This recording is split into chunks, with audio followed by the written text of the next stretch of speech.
Assalamualaikum warahmatullahi wabarakatuh.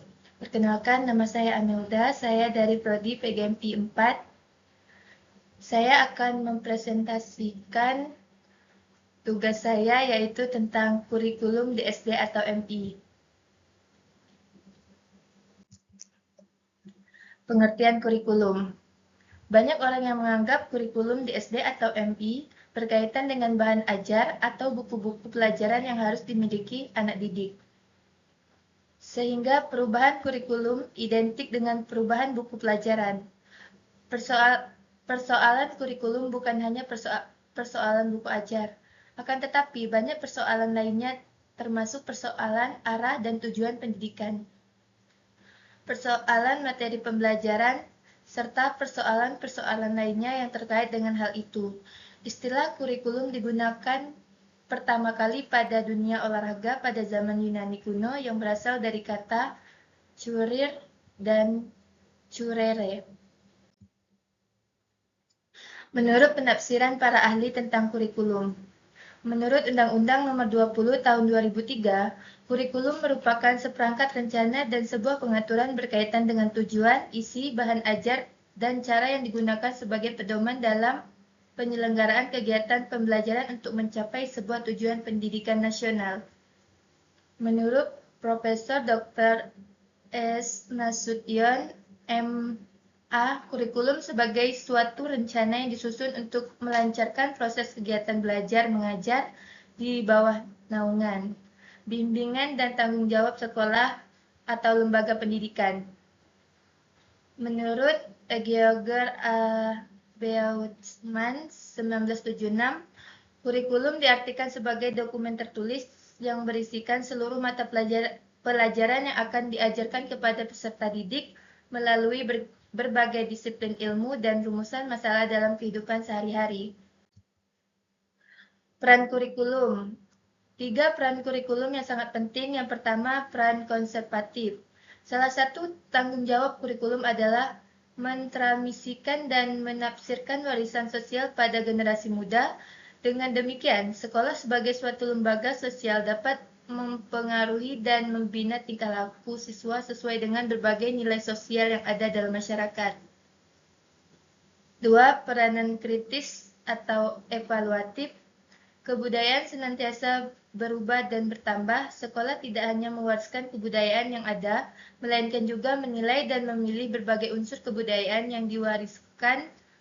Dalam hal ini, kurikulum turut aktif berpartisipasi dalam kontrol sosial dan memberi penekanan pada unsur berpikir kritis. 3. Peranan kreatif. Kurikulum berperan dalam melakukan berbagai kegiatan kreatif dan konstruktif, menciptakan dan menyusun suatu hal yang baru sesuai dengan kebutuhan masyarakat sekarang dan masa yang akan mendatang. Fungsi dan tujuan kurikulum. Di samping memiliki peranan, kurikulum juga mengembangkan fungsi tertentu sesuai dengan peran yang harus dimainkan kurikulum sebagai alat dan pedoman pendidikan, maka isi kurikulum harus sejalan dengan tujuan pendidikan itu sendiri. Mengapa demikian? Sebab tujuan yang harus dicapai oleh pendidikan pada dasarnya mengkristal dalam pelaksanaan perannya itu sendiri. Pengembangan kurikulum. Kurikulum merupakan salah satu komponen yang memiliki peran penting dalam suatu pendidikan, sebab dalam kurikulum bukan hanya dirumuskan tentang tujuan yang harus dicapai sehingga memperjelas arah pendidikan, akan tetapi juga memberikan pemahaman tentang pengalaman belajar yang dimiliki setiap siswa. Oleh karena itu, pentingnya fungsi dan peran kurikulum, maka setiap pengembangan kurikulum pada jenjang manapun harus didasarkan pada asas-asas tertentu. Fungsi asas atau landasan pengembangan kurikulum adalah seperti fondasi sebuah bangunan, layaknya membangun sebuah gedung, maka menyusun sebuah kurikulum juga harus didasarkan pada fondasi yang kuat. Manajemen dalam kurikulum. Manajemen adalah proses bekerja sama antara individu dan kelompok serta sumber dan lainnya dalam mencapai tujuan organisasi adalah sebagai aktivitas Kurikulum adalah seperangkat rencana dan pengaturan mengenai tujuan dan isi, bahan pelajaran serta bahan yang digunakan sebagai pedoman penyelenggaraan kegiatan pembelajaran untuk mencapai tujuan pendidikan tertentu. Manajemen kurikulum adalah sebuah bentuk usaha atau upaya bersama untuk memperlancar pencapaian tujuan pengajaran khususnya untuk meningkatkan kualitas interaksi belajar mengajar.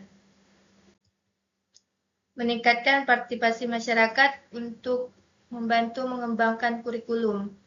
Kurikulum yang dikelola secara profesional akan melibatkan masyarakat khususnya dalam mengisi bahan ajar atau sumber belajar perlu disesuaikan dengan ciri khas dan kebutuhan pembangunan daerah setempat.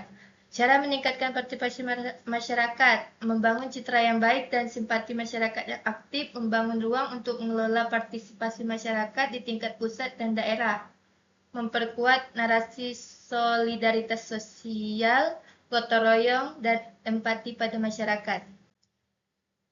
Kesimpulan dari materi saya yaitu persoalan kurikulum di SD atau MI bukan hanya persoalan buku ajar, akan tetapi banyak persoalan lainnya termasuk persoalan arah dan tujuan pendidikan, persoalan materi pelajaran, serta persoalan lainnya yang terkait dengan hal itu.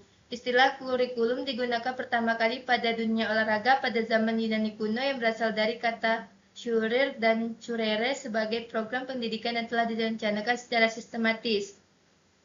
Kurikulum mengembangkan peranan yang sangat penting bagi pendidikan siswa. Di samping memiliki peran yang penting, kurikulum juga mengembang fungsi tertentu sesuai dengan peraturan harus dimainkan kurikulum sebagai alat dan pedoman pendidikan. Maka isi kurikulum harus sejalan dan tujuan pendidikan itu. Sekian presentasi dari saya. Saya akhiri dengan wassalamualaikum warahmatullahi wabarakatuh.